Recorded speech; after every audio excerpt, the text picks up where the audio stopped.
Peace and power, and welcome back to Styles by Nina. Welcome to my new subscribers, and welcome back to family. Please don't forget to go over to Katie's Alchemy and subscribe to my business channel where we discuss herbs and alternate methods of healing. Right? All right. So I hope everyone is well. Today we're on chapter 11 of Behold a Pale Horse by William Cooper. And it is coup de grace, high crimes and misdemeanors, treason committed by the Joint Chiefs. And this was a phone conversation with Randall Terpstra. And on the PDF version, this is page 186. And how do I save the page where I left off? Yeah, okay. Background. When I finished The Secret Government in May 1989, a temptation existed to remove the material that I had written on the Nixon resignation. I thought that no one, sorry, pouring me something to drink. I thought that no one would ever believe that a coup had occurred in the United States. Furthermore, I held no hope that anyone would ever step forward and substantiate my claim. I was wrong. People did believe it, and subsequent to my delivery of the paper on July the 2nd, 1989, three individuals have come forward to confirm that a coup did in fact take place. This chapter is on the transcript of a phone conversation between me and one of those people, Randall Terpstra. The members of the Joint Chiefs of Staff who were serving at the time of Nixon's resignation were asked if they had instructed their commands to ignore orders from the White House. They replied that the subject had come up, but that it was not done. They lied.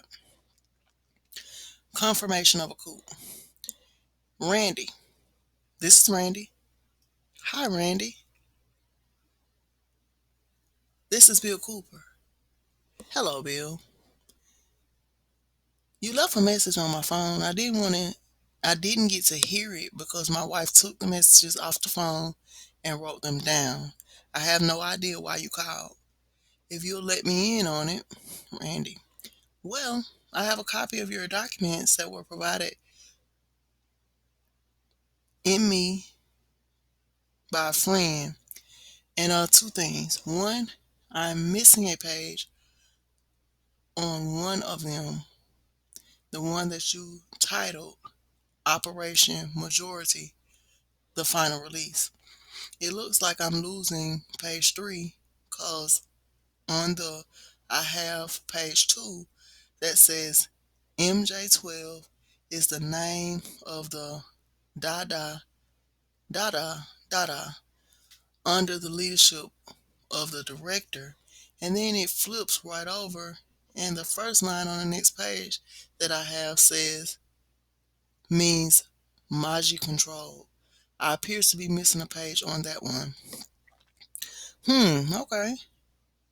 The second is I have to close my office door. One moment. Sure. And he heard the door close. Randy, I'll be frank with you. When I first started reading, my first reaction was, gee, this is a National Enquirer material. Up until a point when I came across something that startled me a little. In the same document, your final release document, you use two terms that I've only seen on other place, and that was majesty and majority. When I was in the Navy, I was a radio man, and in the mid 70s, the year escapes me at the moment. It's been a long time. I've only had your paper since last night. and I was involved in a joint Apollo-Soyuz moonshot. I was an onboard crypto operator, which basically meant that all message traffic of certain nature, which was referred to as SPCAT or special category, was offline encrypted. And y'all gotta bear with me. Number one, I'm thirsty.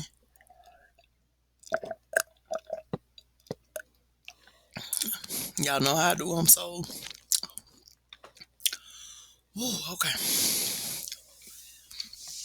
And also, this is a conversation, so I have to read back and forth to two people. And so he said, during the Apollo Soyuz shot, we established what was referred to as a termination with an unknown location. That location identified itself only as majority control. Bill, okay. Randy, all of the message traffic was sent to and from this location was offline, encrypted, which was rather odd because first, let me explain it. In the Navy, when you send a SPCAT or special category message, you go into what's called a clean environment. The message is drafted by the originator or on a piece of paper. That piece of paper is brought directly to a designated SPCAT operator, somebody who has a SPCAT or higher clearance, who enters that in the teletype on a paper tape with the hole punched in it for transmission. Bill, right. Randy did not know that one of my duties as the petty officer of the watch in the CINC, a CINCPAC FLT command center was speaker operator for the command center. Okay, so Randy, at that point, the SPCAT operator goes into the circuit and notifies the other end that he has SPCAT traffic to transmit. The other the other end, an authorized SPCAT operator has to come on the circuit at the other end. He has to identify himself back to you with his SPCAT code number, his name, and service number. Now, to me, at this particular moment in time and space, this will be in the middle of the 70s, that moment in time and space. That was probably the most insulated means of transmitting information point to point in the military because you knew who wrote the message, who had seen it to transmit it, who had received it all the way to its ultimate. Bill, uh-huh. Randy, well, in this particular case, all of the message traffic was being handed to me and I was instructed to encode it through a machine called a KL47, which takes a standard material and turns it out into 5 letter blocks, random characters, and the origination. They There were 5 of us on board the USS Mount Whitney, and the 5 of us were speaker operators. We were on a revolving shift, all during the Apollo Soyuz mission. We were put into a controlled environment. It was a room with a teletype and a cot in it, and we were told to maintain the term circuit to majority control. Every hour, a Mr. Logan from NASA would come down to the room, punch in because it had a cipher lock on the door, look at any message traffic that came in, and then we would burn it right in the room. He would draft his replies, which I would enter on the KL47, take the tape, transmit it, and then he would burn the outgoing messages as well. Bill, note, the tape is made by the KL47. It is a paper tape containing a 5 character grouping encryption. The tape is put onto a sprocket in the teletype machine and it automatically sends the message to the addressee. It comes out at the other end in encrypted form and must be decoded. At least that is the way I was trained as a designated SPCAT operator to do it in the SIN CPA CFLT command center. Okay. Okay, y'all. So I'm just trying to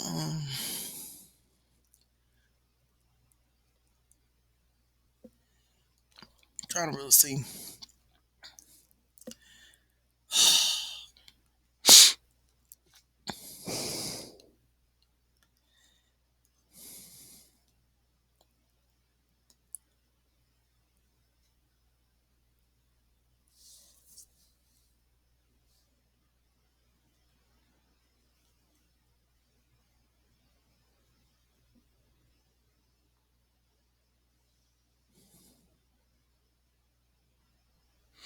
Just trying to see what is really going on.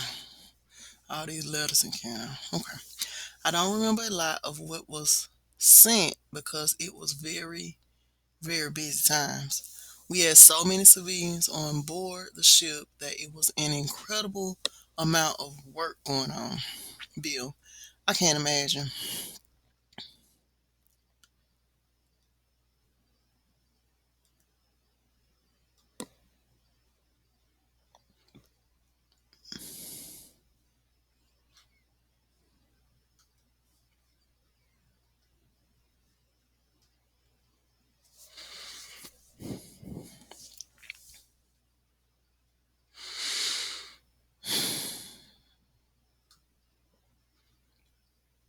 Okay. Um,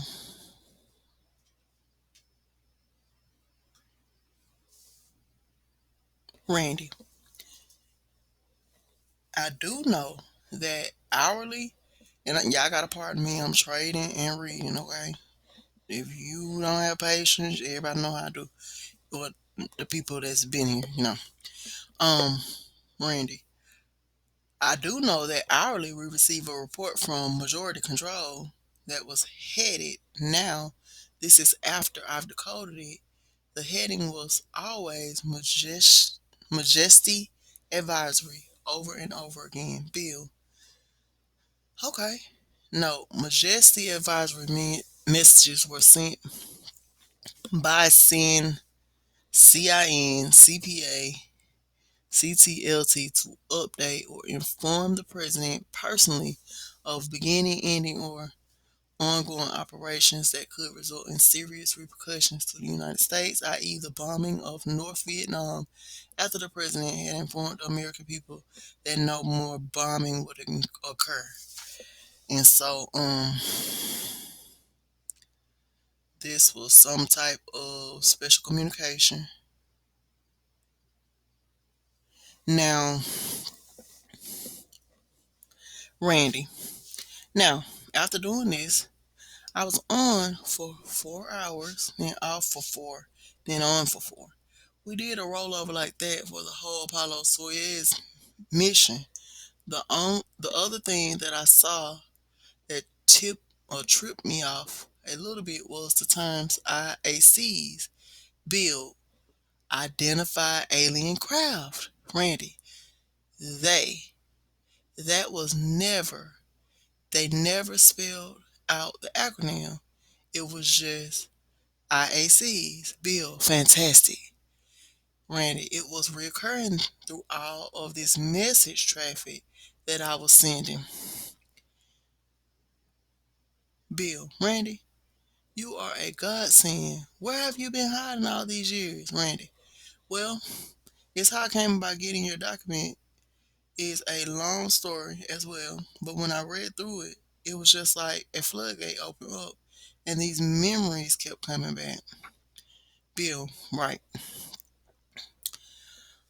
Randy, now, at the end of it, after the Apollo Soyuz mission concluded, the five operators, myself included, were given 50 days, but were given 50 days basket leave, which in the Navy meant they give you leave for free.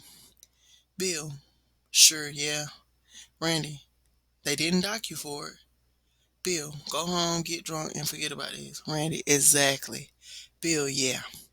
Randy, and when I came back, one, I was when I came back, I was taken from third class to second class spot promotion and I was moved to the teletype repair shop, which was quite prestigious at the time. Bill, yeah, if it's quite normal, it is quite normal.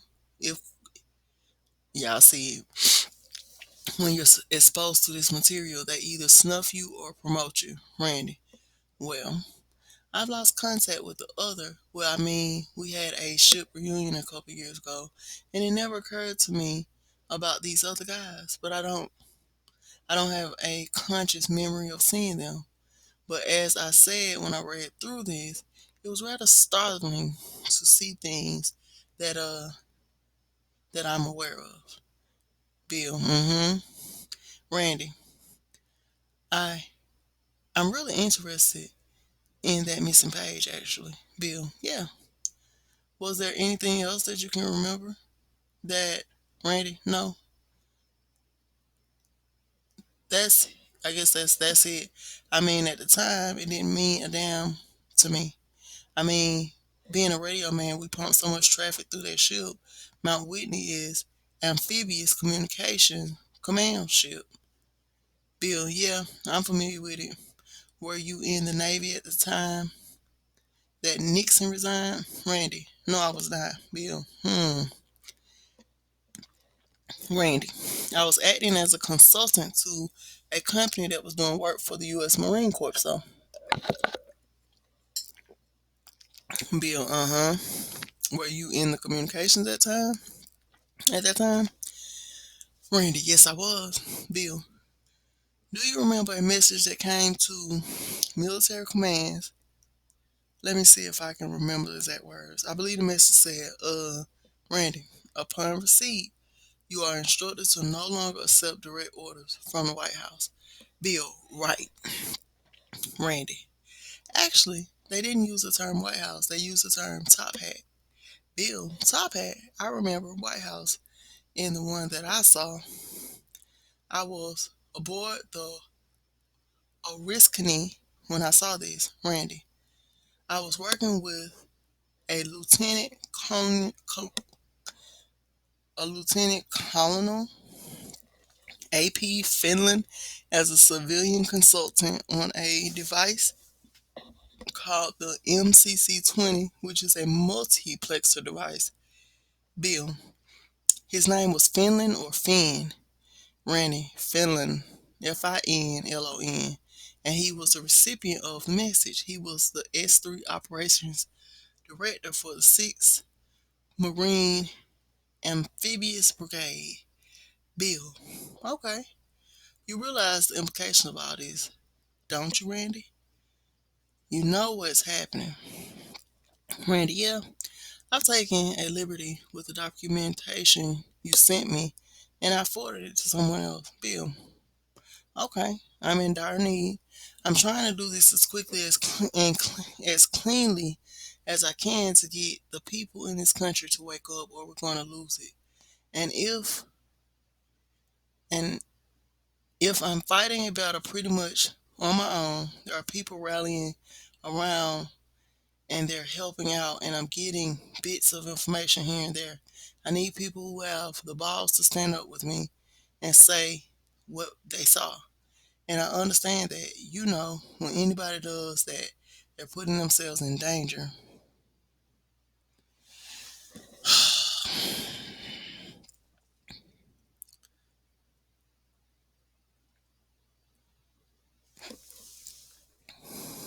They're putting themselves in danger. But I don't see any greater danger than the loss of our Constitution and what they have in store down the road. They've literally thrown it in the trash can already anyway. And I guess, what I'm asking is for your help. Would you be willing to go public with what you just told me? Randy, I already have. Bill, you have?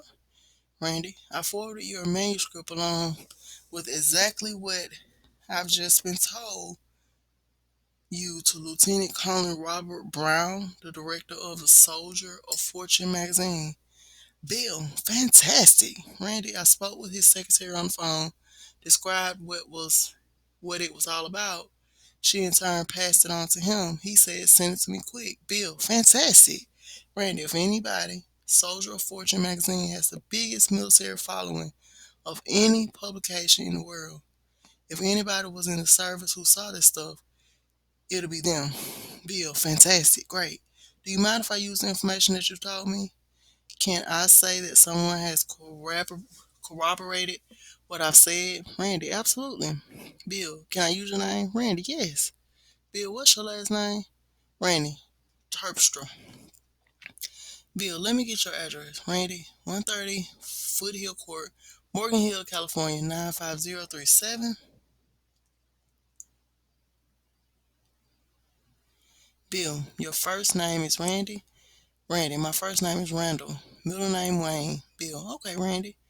You're at God saying, if you were right in front of me, I'd kiss you. I swear to God, I've been hunting so hard for people to come out of the woodwork because I know there's a lot of people out there who know.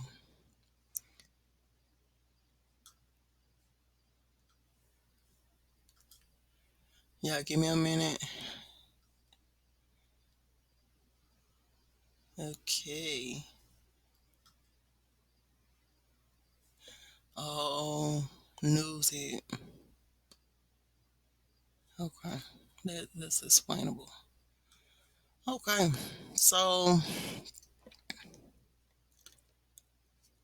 Randy, they don't know it. You taking a lot of loose bits and pieces that I've had. That's the problem. Yes, there's a lot of people who know things, but they don't know what they know.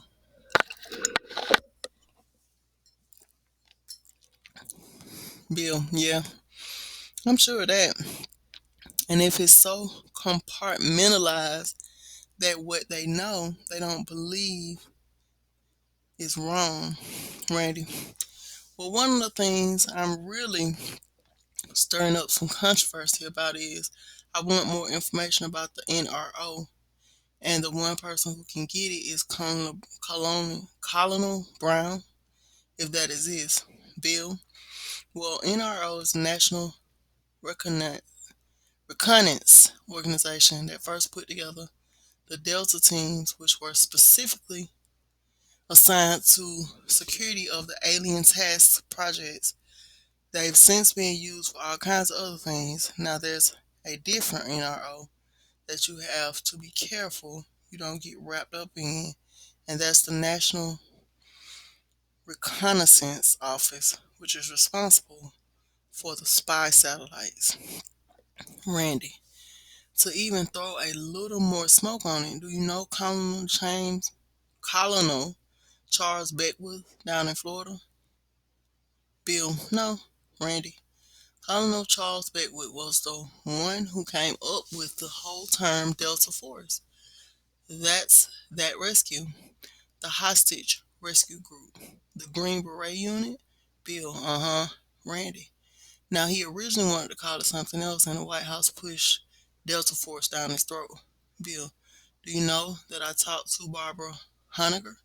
Have you read October Surprise? Randy, no, I haven't. As a matter of fact, I've got your bibliography here, and I was about to make a call to a friend of mine who runs a bookstore to place a rather large order. Bill, okay. Barbara Honegger wrote October Surprise, and they refused to print one chapter. I met her at one of the talks that I give, and we got very embroiled in conversation. She ended up coming over to my home, and we talked face to face. There were about four other witnesses that there were about four other witnesses there who heard her say this to me. She said at Desert One, the first craft that was there was an anti-gravity disc craft carrying Delta personnel. Then the aircraft and the helicopters came in, and she said the purpose of the alien crafts or the craft that we built from alien technology or the alien craft that we're using was to ensure the sabotage of the operation. No, sometime later, Barbara Honegger related the same story on the Anthony Hitler, telling it like it is, like it or not radio show. During the broadcast, she said the anti gravity craft was from a project named Red Light. Ms. Honecker was a White House staff member during the Reagan and Bush administrations.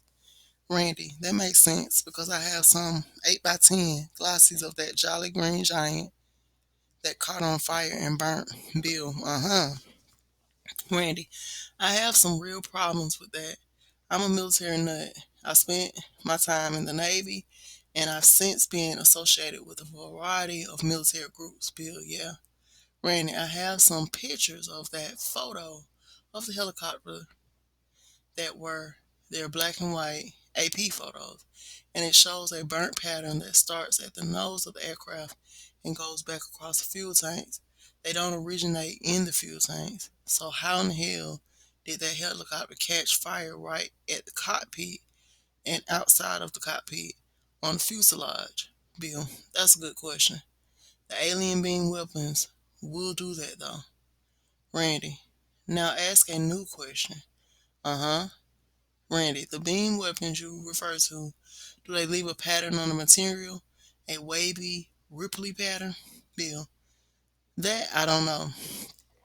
All I know about the beam weapons is this, that they are only effective at a short range and that they can paralyze a human being, they can levitate a human being, they can burn something out of your hands without hurting you, like a M16, and fry you to a crisp and nothing but ashes is left. It can give you a sunburn. It depends upon the degree of how they want to use it. Use this thing as to exactly what it will do. That's what I remember, and that's what my research has also confirmed at Ellsworth Air Force Base. In fact, one airman security patrol encountered an alien craft and aliens on the ground. He aimed his M16 at them, and this weapon, this beam, hit the M16 and literally vaporized it. He had burns on his hand, but otherwise he was unhurt. Randy, have you read or heard the reports about something called spontaneous human combustion? Bill, yes, that is caused by, in fact, it can it can be done, and it's a weapon that we use. The intelligence community can get rid of some. Randy, I respect you a great deal. You know things that you shouldn't know, but you're right. Bill, yes, I do know things that I should know, and hopefully I can get it all out before something happens to me. But I just love this country so much. I love the Constitution so much. What they've been able to do and the way they've been able to fool the citizens of this country, I don't care what happens to me. I've got to stop this. I've got to do everything in my power to stop this. Randy, well, I'm not one of, I don't know, for lack of term, I'm not one of these wild-eyed loonies that runs around doing the rest of it. As I told Colin Brown, look, I'm just a guy. I work in the computer industry. I make modems. I travel around the world. I talk computer systems. I mean, that's about it. Okay. I mean, yeah, I like to go shoot my gun at the target range, and I'm a armchair commando, and I like reading Soldier or Fortune magazine and vicariously living adventures through other people. So I'm not a holy roller. I mean, I have my own belief in God, but I don't go around exposing it to everybody. And I'm not one of these esoterics that run around talking about Maitreya and the Hinduisms and all the rest of this, the chakras and all the rest of this. I know those people are out there. I know they exist. As a matter of fact, I'm dating one of them. But that's her belief, and if she wants to believe that, that's fine. Bill, sure. Randy, when this came in out of the blue, I had a lot of thought in my own head. You galvanized a lot of them, especially the text where you were talking about the sudden influx of media and television on alien presence among us in our society. I felt that for almost 2 years, and I could never really verbalize it. Bill, oh yeah, they're desensitizing us so that when it all happens, or when it happens, all of the things that they feared in the beginning that led to all the lies, that led to all the crimes, won't cause what they feared. It won't cause the collapse of our society and our culture and our religions. It will affect the economy, though, quite a bit. Randy, the economy is out the door anyway, Bill. Yeah. And that may be what they're waiting for to change into a cashless society. So it can't have that kind of effect.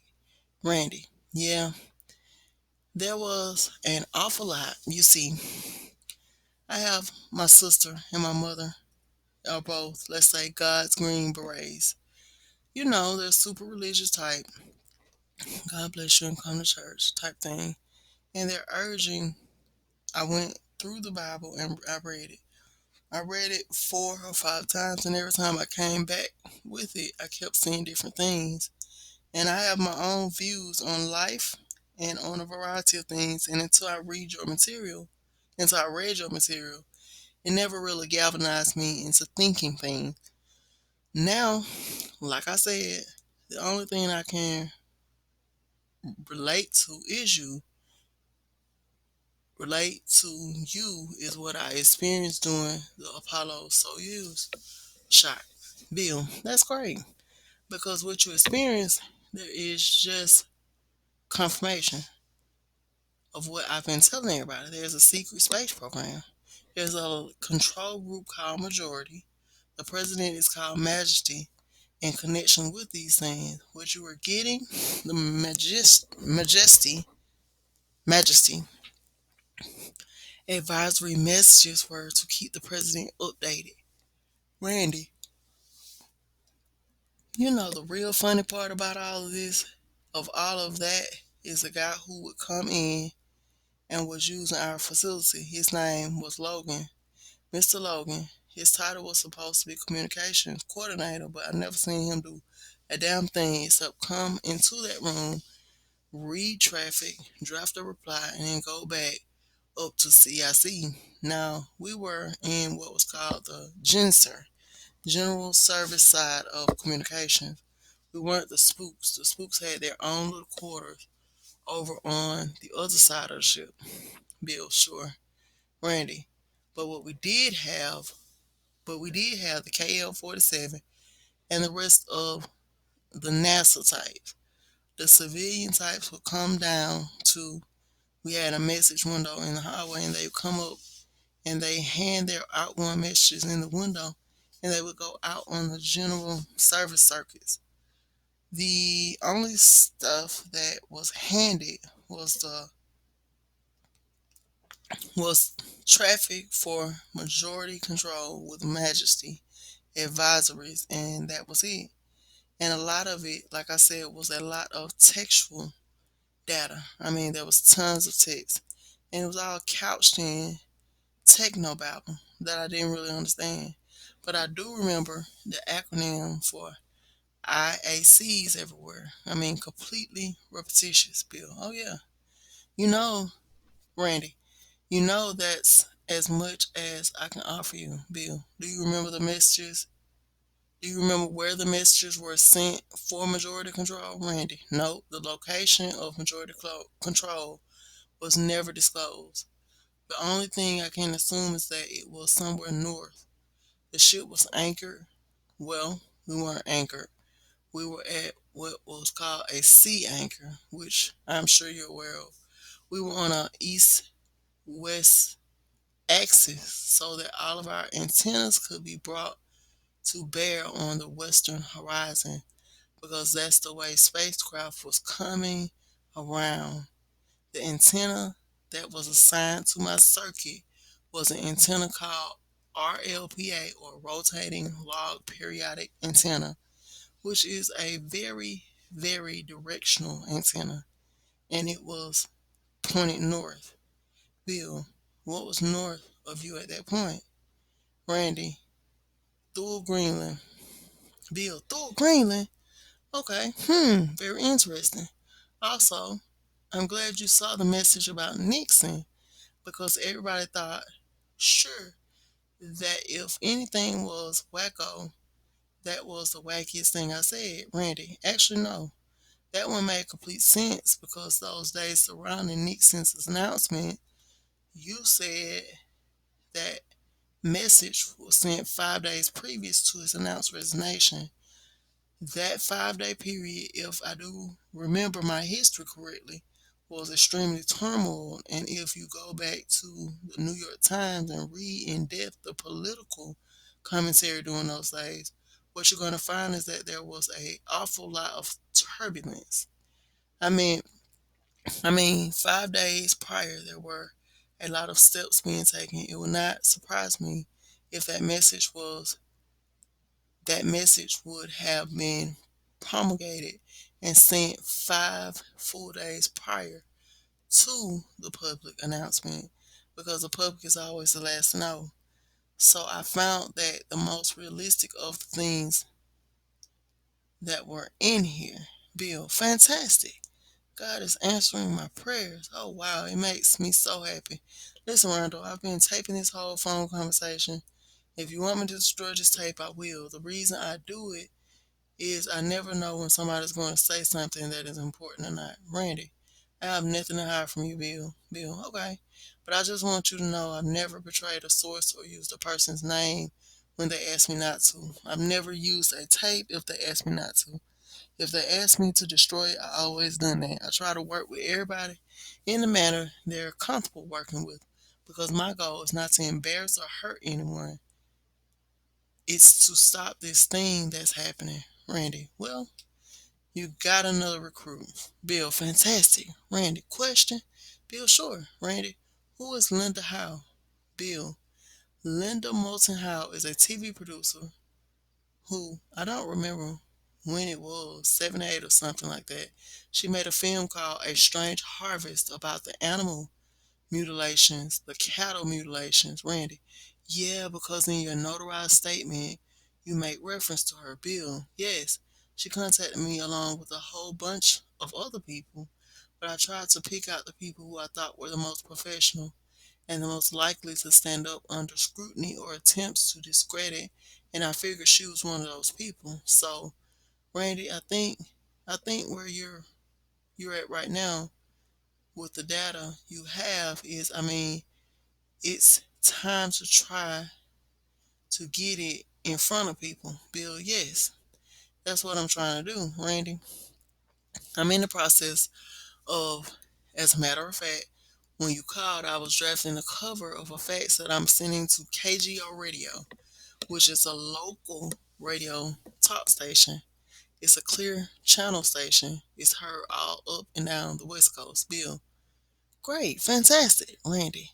There's a moderator there named Ron Owens who I'm sending this to him with a statement. This is not being sent to you as a joke.